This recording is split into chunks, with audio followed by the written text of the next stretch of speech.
Hey everyone, NHPC में बहुत बड़ी नंबर ऑफ वैकेंसीज आउट हो चुकी हैं जूनियर इंजीनियर्स के लिए। और आइए इस वीडियो में सब कुछ जानेंगे डिटेल में। कितनी नंबर ऑफ वैकेंसीज किस ब्रांच में है, किस तरीके से आप अप्लाई कर सकते हैं, सारी चीजें इस वीडियो में जानने को मिलेंगी। तो आपको एनएचपीसी की वेबसाइट पर जाना होगा, जैसा कि आप देख पा रहे होंगे।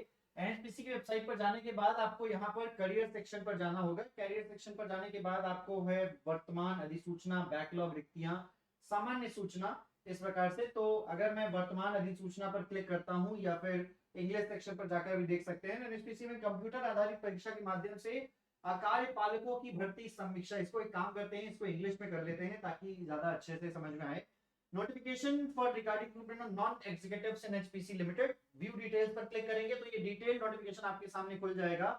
और इस डिटेल नोटिफिकेशन में आप सब कुछ देख सकते हैं। सबसे पहले जो टोटल वैकेंसी, सबसे बड़ी वैकेंसी है वो है सिविल इंजीनियर की। जूनियर इंजीनियर सिविल में टोटल नंबर ऑफ वैकेंसीज है 109। 109 वैकेंसीज जो है वो आप सभी लोग देख सकते हैं कि जूनियर इंजीनियर्स की है। 30 साल एज लिमिट है। सैलरी 29,600 से लेकर 1,19,500 रहने वाली है। उसके बाद अगर मैं बात करूं तो जूनियर इंजीनियर इलेक्ट्रिकल की वैकेंसीज हैं, देख सकते हैं आप। जेई इलेक्ट्रिकल की वैकेंसीज की संख्या 46 है। 30 साल एज लिमिट है, सैलरी सेम रहेगी। और रिक्वायरमेंट क्या है, हाँ यहाँ पर आ जाइए, रिक्वायरमेंट देख लेते हैं। तो सबसे पहले यहाँ पर कहा गया है सिविल के लिए 3 साल का डिप्लोमा होना चाहिए सिविल इंजीनियरिंग में। 50% 60% मार्क्स के साथ होना चाहिए। और बाकी सभी कैटेगरी के लिए जो है बाकी सभी कैटेगरी के लिए 50% होना चाहिए। हायर टेक्निकल क्वालिफिकेशन बी बीटेक यहाँ पर अलाउड नहीं है, ठीक है ना। जो डिप्लोमा के अलावा जिन्होंने बीटेक किया हुआ है, अगर डिप्लोमा नहीं किया है, बीटेक कर लिया है, तो आप अलाउड नहीं हो।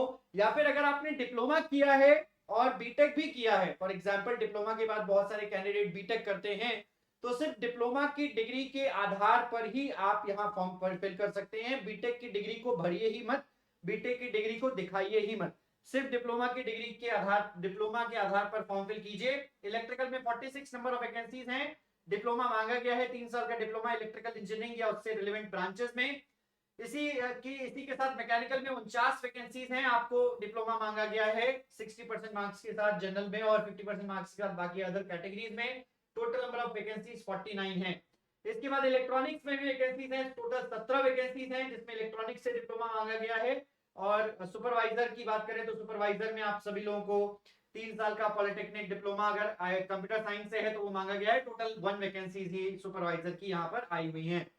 नीचे आ जाते हैं। यहाँ पर अगर हम और डिटेल्स की चर्चा करें तो जो सैलरी रहने वाली है तो मैंने आपको बता दी 29,600 से सैलरी की शुरुआत रहने वाली। इसके अलावा आप सभी लोगों को DNS allowance, HRA, cafeteria allowance, performance related pay, medical facility, NHPC employees family economic rehabilitation scheme, social security benefits including PF, pension, gratuity etcetera सब कुछ मिलने वाला है। नीचे आ जाते हैं प्लेसमेंट एंड एप्लीकेशन फीस पे। तो जो प्लेसमेंट रहने वाला है वो कंट्री के एनएचपीसी के वेरियस पार्ट्स में रहने वाला है। वहां पर आपको प्लेस, मतलब वहां पर आपका रिक्रूट किया जाएगा। जो एप्लीकेशन फीस रहने वाली है वो तो 600 रुपए फीस है, प्लस टैक्सेस के जोड़कर 708 रुपए फीस है, जो जनरल, ईडब्ल्यूएस और ओबीसी कैटेगरी के लिए है। बाकी एससी एसटी के कैंडिडेट्स के लिए यहाँ पर अगर आप देखेंगे तो नीड नॉट टू पे, मतलब एससी एसटी कैंडिडेट्स को कोई फॉर्म फीस पे नहीं करना है। ओके, चलिए आगे आ जाते हैं। यहाँ पर और डिटेल में सारी चीजें जान लेते हैं और क्या क्या दिया गया है यहाँ पर। सिलेक्शन प्रोसेस, सिलेक्शन प्रोसेस यहाँ पर आप सभी लोगों को बता दें, कंप्यूटर बेस्ड ऑनलाइन टेस्ट होगा, सीबीटी होगा और रिटन टेस्ट एज एप्लीकेबल। तो कंप्यूटर बेस्ड ऑनलाइन टेस्ट में जो कम से कम 40% मार्क्स लेकर आने हैं जनरल, ओबीसी और ईडब्ल्यूएस कैंडिडेट्स को 35% मार्क्स लेकर आने हैं। हालांकि कट ऑफ के आधार पर सिलेक्शन होता है तो सभी लोग जानते ही हैं। फिर उसके बाद डीवी के लिए कॉल किया जाएगा, कॉर्पोरेट ऑफिस फरीदाबाद में। नीचे आ जाते हैं, टेस्ट सेंटर्स कहां कहां होंगे। तो टेस्ट सेंटर्स आप सभी लोगों के 19 सिटीज में होंगे, 19 cities. Name of the cities कुछ इस प्रकार से हैं: अहमदाबाद, बेंगलुरु, भोपाल, भुवनेश्वर, चंडीगढ़, चेन्नई, देहरादून, दिल्ली, गंगटोक, गुवाहाटी, हैदराबाद, ईटानगर, जम्मू, कलकत्ता, लखनऊ, मुंबई, पुणे, जयपुर एंड रांची। इसके अलावा जो मीडियम ऑफ एग्जामिनेशन होगा वो हिंदी और इंग्लिश होगा। 3 घंटे का एग्जामिनेशन होगा, 180 मार्क्स, 180 मिनट का, 200 नंबर का एग्जामिनेशन होने वाला है। सभी लोगों को बता दें, एग्जामिनेशन पैटर्न देख लीजिए। इंग्लिश एंड हिंदी 3 घंटे का, 200 नंबर का।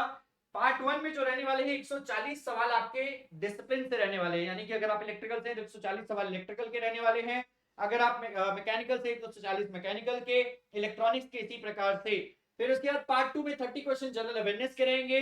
फिर 30 क्वेश्चंस आपके रीजनिंग के रहेंगे। तो जनरल अवेयरनेस और रीजनिंग है। अब आप साफ साफ देख सकते हो कि जो इसका सिलेबस है वो कहीं ना कहीं आपके एसएससी जेई के सिलेबस से मैच करता है, क्योंकि एसएससी जेई में भी जनरल अवेयरनेस और रीजनिंग आती है और टेक्निकल आता है। हालांकि एग्जामिनेशन पैटर्न मैच नहीं करता। एग्जामिनेशन पैटर्न वहां पर 200 सवाल तो हैं, यहाँ पर आपके 200 सवाल तो हैं, और आपका यहाँ पर 200 मार्क्स का है। 3 घंटे का समय, वहां 2 ही घंटे का समय होता है। यहाँ पर आप सभी लोगों को examination pattern sorry examination syllabus जो है वो लगभग लगभग टेक्निकल का, इलेक्ट्रिकल का तो सेम है, इलेक्ट्रॉनिक्स का और सॉरी मैकेनिकल का और सिविल का देख लेते हैं। यहाँ पर अगर मैं नेगेटिव मार्किंग की बात करूं तो नेगेटिव मार्किंग 1/4 रहने वाली है, 0.25 मार्क्स की नेगेटिव मार्किंग रहने वाली है। और reservation as per the category, as per the rules reservation तो होगा ही। अगर हम आगे बात करें तो नीचे आ जाते हैं, कुछ और जनरल चीजें देख लेते हैं। इससे पहले भी एनएचपीसी का जो एग्जामिनेशन हुआ है उसमें मैंने सबसे पहले इंपॉर्टेंट बात, 2 सितंबर से लेकर 1 अक्टूबर तक फॉर्म भरे जाएंगे। 2 सितंबर इसे लेकर 1 अक्टूबर तक फॉर्म भरे जाएंगे। आप सभी लोगों को ये जानकारी और दे दूं कि जो सिलेबस रहता है इसका वो एसएससी जेई का सिलेबस, टेक्निकल जो सिलेबस है उससे मैच करता है। तो ये जरूर ध्यान रखिएगा। इससे पहले भी मैंने जो एनएचपीसी को कवर किया है, एनएचपीसी में बहुत सारे सिलेक्शंस ऑलरेडी हुए भी हैं बहुत सारे स्टूडेंट्स के। तो जो टेक्निकल सिलेबस रहता है वो एनएचपीसी का सेम रहता है जो एसएससी जेई का सिलेबस है। अब इस पीडीएफ में, इस नोटिफिकेशन में इन्होंने दिया है या नहीं, देखने वाली बात है। चलिए वो एक बार देख लेते हैं। आई डोंट थिंक सो कि यहाँ पर दिया होगा। चलिए वो हिंदी मीडियम में, अच्छा ये सारा का सारा नोटिफिकेशन हिंदी मीडियम में दिया है। चलिए तो हिंदी में भी नोटिफिकेशन दिया है, इंग्लिश में भी नोटिफिकेशन दिया है, हालांकि इसमें सिलेबस दिया नहीं है, बट मैं आपको सिलेबस बता देता हूँ। एनएचपीसी जूनियर इंजीनियर का इलेक्ट्रिकल का सिलेबस, टेक्निकल का सिलेबस, मैकेनिकल और सिविल का भी मोस्ट प्रोबेबली जो टेक्निकल का सिलेबस है, और आप नॉन टेक्निकल का तो देख ही चुके हो, जनरल अवेयरनेस का एंड एज वेल एज इसमें क्या बोलते हैं आपका रीजनिंग का जो सिलेबस है वो same as it is SSC JE का ही रहता है। तो जो लोग एसएससी जेई की प्रिपरेशन कर रहे हैं वो एनएचपीसी का एग्जामिनेशन बेहतरीन ढंग से दे सकते हैं। तो मैं सभी लोगों को यही रिकमेंड करूंगा कि एनएचपीसी जूनियर इंजीनियर की अगर आप प्रिपरेशन कर रहे हैं तो आप तैयार हो जाइए, एसएससी जेई की प्रिपरेशन करने वाले छात्र तैयार हो जाइए। लेकिन इस बार आपको समय बस अंतर इतना होगा, एसएससी जेई उसमें 3 घंटे का समय मिलेगा, उसमें 2 घंटे का मिलता है। सवाल 200 है, 140 सवाल टेक्निकल करने हैं, 30-30 क्वेश्चन आपको नॉन टेक्निकल करने हैं। आई होप ये जानकारी आपको हेल्पफुल लगी होगी। एक छोटी सी जानकारी और दे देता हूं सवाल, क्योंकि मुझे पता है आने वाला है कि क्या इसमें फाइनल ईयर के कैंडिडेट्स एलिजिबल हैं या नहीं। तो देखिए इन्होंने, अगर मैं बात करूं तो इन्होंने क्वालिफिकेशन में कहा है साफ साफ कि 60% मार्क्स की रिक्वायरमेंट है। ठीक है, 60% मार्क्स की रिक्वायरमेंट है। कहा है जनरल के लिए 60% मार्क्स और 50% कैटेगरी के लिए, इन्होंने साफ साफ मेंशन किया है कि नहीं, एससी एसटी कैटेगरी के लिए 50% मार्क्स। तो ऑब्वियस सी बात है कि 60% ये ओवरऑल मार्क्स की बात की जा रही है। फाइनल ईयर में अगर आप अभी हैं तो फाइनल ईयर के कैंडिडेट्स इस फॉर्म को तब तक नहीं भर सकते जब तक उनका फाइनल रिजल्ट इसकी लास्ट डेट तक नहीं आ जाता। इसकी लास्ट डेट जो है वो अक्टूबर में है। तो अगर आपका अक्टूबर की जो इसकी इस फॉर्म भरने की लास्ट डेट है, जो इसके फॉर्म भरने की लास्ट डेट है, अगर उस लास्ट डेट तक आपका रिजल्ट आ जाता है तो आप फॉर्म फिल कर पाओगे, नहीं तो आप फॉर्म फिल नहीं कर पाओगे। यही फाइनल ईयर के लिए है। 1 अक्टूबर शाम 5 बजे तक अगर आपका रिजल्ट आ जाएगा, ओवरऑल मार्क्स उसमें 60% जनरल के लिए रहेंगे, ईडब्ल्यूएस के लिए, ओबीसी के लिए रहेंगे, तो आप फॉर्म फिल कर पाएंगे, नहीं तो फॉर्म फिल नहीं कर पाएंगे। दूसरी बात, यहाँ पर बहुत सारे कैंडिडेट पूछने वाले हैं लेटरल एंट्री अलाउड है या नहीं। तो लेटरल एंट्री बिल्कुल अलाउड होता है, बिल्कुल अलाउड है। यहाँ पर फॉर्म भरिए, लेकिन आप वही है 60% मार्क्स आपके होने चाहिए। Aggregate 60% marks general, OBC and EWS के लिए होने चाहिए।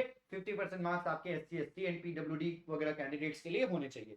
तो ये बेसिक आपको जानकारियां मैंने दे दी हैं। एज लिमिट, सैलरी, सिलेबस के बारे में मैंने आपको बता दिया है, क्वालिफिकेशन मैंने आपको बता दी है, फाइनल ईयर वाले एलिजिबल है या नहीं ये भी मैंने आपको बता दिया है। तो इस वीडियो में संपूर्ण जानकारी क्लियर हो गई है। उम्मीद करते हैं ये वीडियो आपके लिए हेल्पफुल रही होगी। और अगर आप प्रिपरेशन कर रहे हैं तो आप हमारे साथ जुड़ सकते हैं, क्योंकि यहाँ पर आपको सभी एग्जामिनेशन की अच्छे से प्रिपरेशन कराई जाती है। अड्डा 24/7 पर जाइए, ऑल कोर्सेज से एज एग्जाम्स पर जाइए। आप जिस ब्रांच के हैं, मैकेनिकल के हैं, इलेक्ट्रिकल, इलेक्ट्रॉनिक्स, कंप्यूटर साइंस के हैं, क्लिक कीजिए। सिविल के हैं तो सिविल पर क्लिक कीजिए, महापैक पर क्लिक कीजिए। महापैक आपको सभी ब्रांचेस के मिल रहे हैं। इलेक्ट्रिकल के महापैक पर क्लिक कर सकते हैं प्रिपरेशन करने के लिए, अगर आप इलेक्ट्रिकल इंजीनियरिंग से हैं तो। आप यहाँ पर कूपन कोड एंटर कीजिए Y1022 to get the maximum discount. आपको यहाँ पर मिलेगा ये डिस्काउंट और ये प्राइस घटकर हो जाएगा 2519 रुपए। अभी जाकर ये कोर्स में एनरोल कर लो, क्योंकि एसएससी जेई का सिलेबस ऑनगोइंग है। अगर आपने यहाँ पर कवर कर लिया सारा सिलेबस तो एनएचपीसी जेई का एग्जामिनेशन डेफिनेटली बहुत बेहतरीन जाने वाला है। मिलते हैं आपसे अपनी रेगुलर क्लासेस में। धन्यवाद।